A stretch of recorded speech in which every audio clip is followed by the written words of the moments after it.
நெஞ்சம் நிறைந்த நண்பர்கள் அனைவருக்கும் வணக்கம். பண்டைய தமிழகத்தில் பறந்து விரிந்த பேரரசுகளில் ஒன்றாக இருந்தது சோழ பேரரசு. இந்த சோழ பேரரசு கடல் கடந்த நாடுகளை எல்லாம் வென்று தன்னுடைய ஒரே குடையின் கீழ் கொண்டு வந்து தென்கிழக்கு ஆசியாவை கட்டியாண்ட வரலாறு நம் அனைவருக்கும் தெரியும். இந்த சோழ பேரரசின் மிகச்சிறந்த மன்னர்களில் ஒருவராக விளங்கிய முதலாம் பராந்தகன் என்கின்ற அந்த பெரு வீரனைத்தான் இன்றைய இந்த பதிவில் காண இருக்கிறோம். திருப்புறம்பியம் போரின் போது தஞ்சாவூரையும் உறையூரையும் கொண்ட ஒரு சிறு பகுதியை சோழர்கள் பல்லவர்களின் தலைமையின் கீழ் ஆட்சி செய்து வந்தார்கள். ஆனால் அடுத்த 25 ஆண்டுகளுக்கு உள்ளாக சோழர்கள் பல மடங்கு பலம் பெற்றவர்களாக உயர்ந்து மிக முக்கியமான நிலைமைக்கு சென்றார்கள்.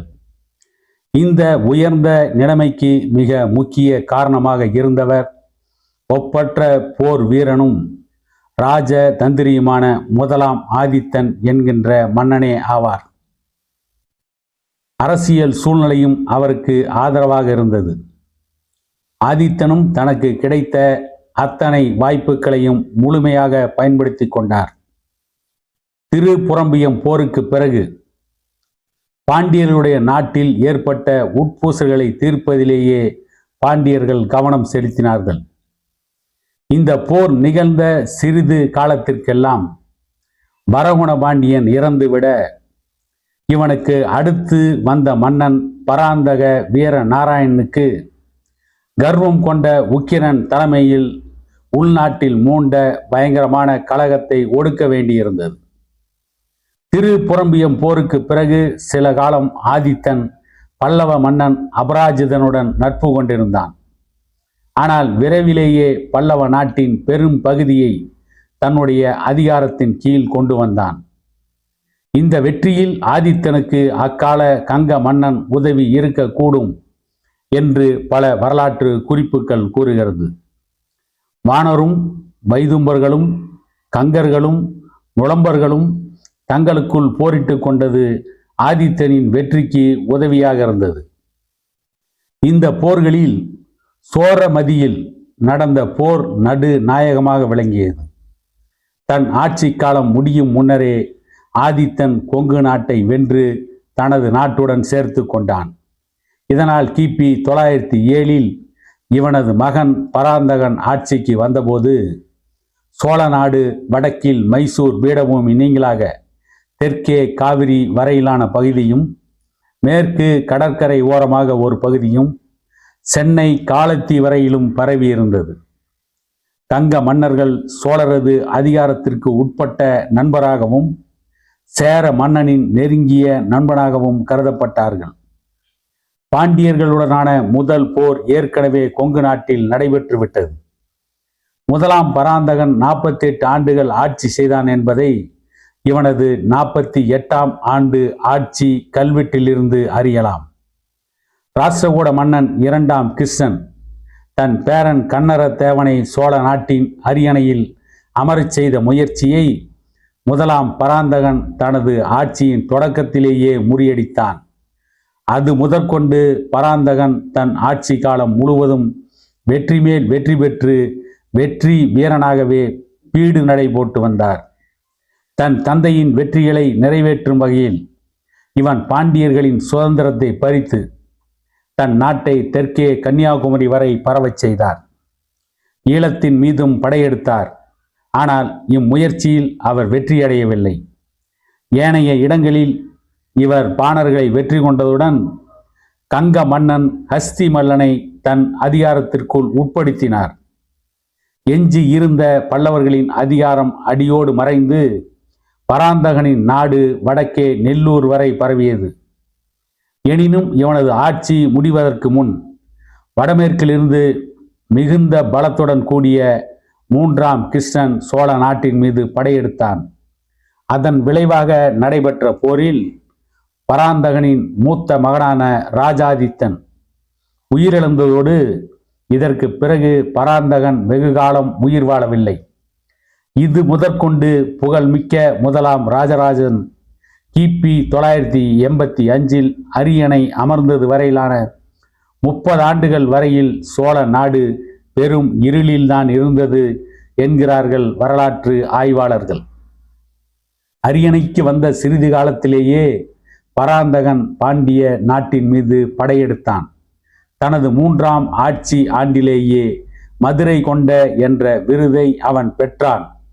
என்றாலும் கூட பாண்டிய நாட்டை இவன் சிறிது சிறிதாகவே வெற்றி கொண்டு தன்னுடைய ஆட்சிக்கு உட்பட்ட பகுதியாக கொண்டு வந்தான். ஏனெனில் பராந்தகனின் 24ஆம் ஆட்சி ஆண்டின் கல்வெட்டு பாண்டிய நாட்டில் கிடைத்துள்ளது.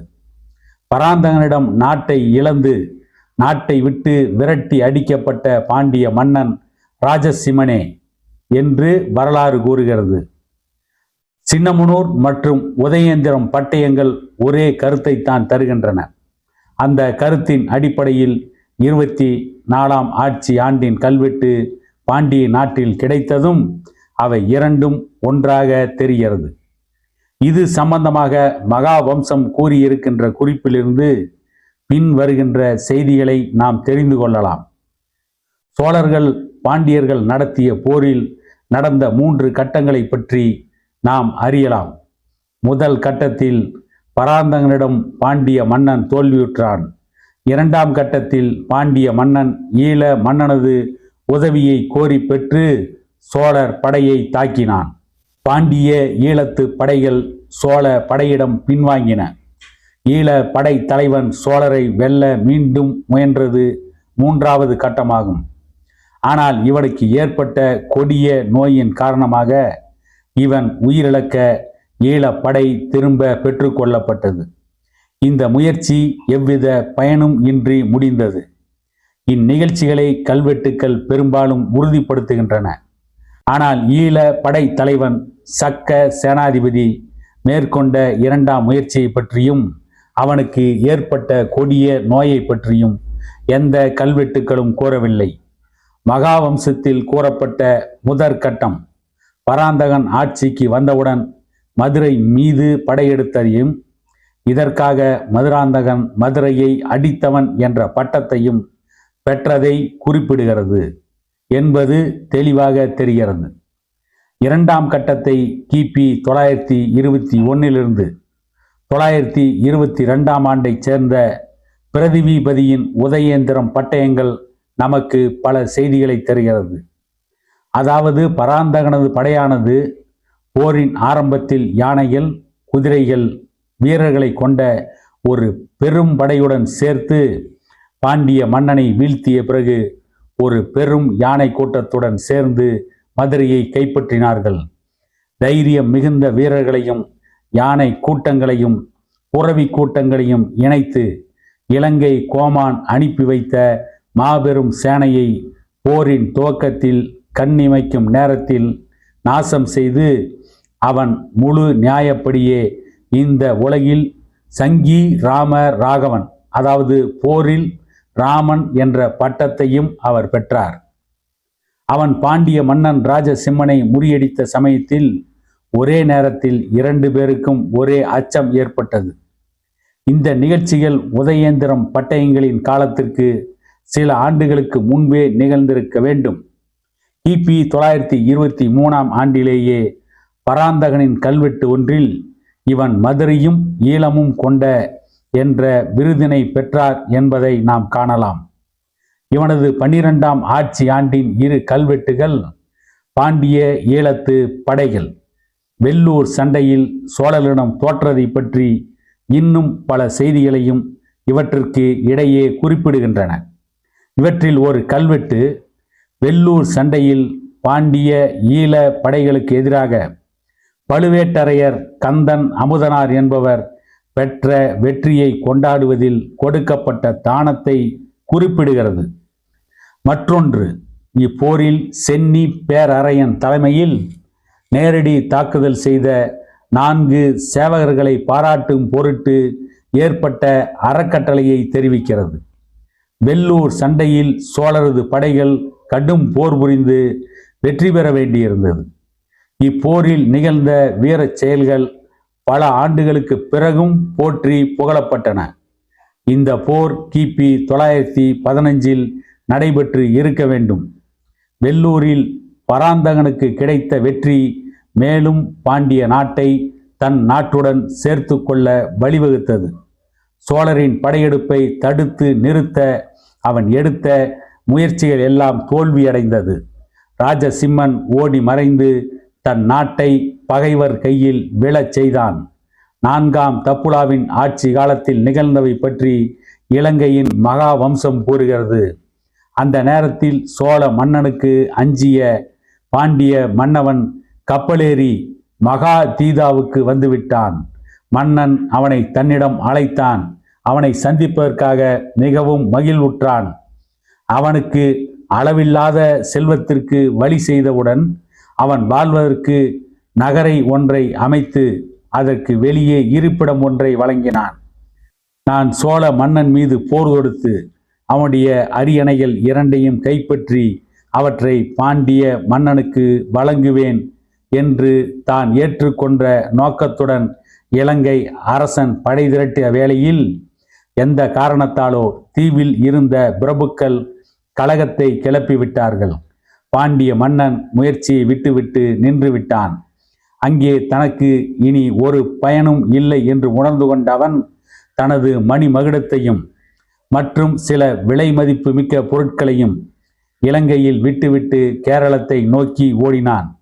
இது சம்பந்தமாக திருவலங்காட்டு பட்டயத்தில் உள்ள ஒரு பாடலும் இதை உறுதிப்படுத்துகிறது.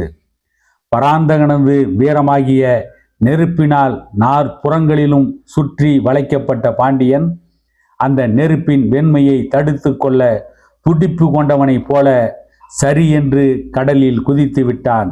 அதாவது இலங்கைக்கு சென்று விட்டான். தனது மூதாதையரிடமிருந்து பெற்ற அரசு பதவியையும் நாட்டையும் துறந்து ஓடிவிட்டான் என்று மகா வம்சம் குறிப்பிடுகிறது. இப்படி சோழ அரசில் பல வெற்றிகளை குவித்தவனாக 1ஆம் பராந்தகன் இருந்தார் என்பதை பதிவு செய்து மீண்டும் இதை போன்ற ஒரு பதிவில் உங்களை சந்திக்கும் வரை உங்களிடமிருந்து விடை பெறுகிறேன்.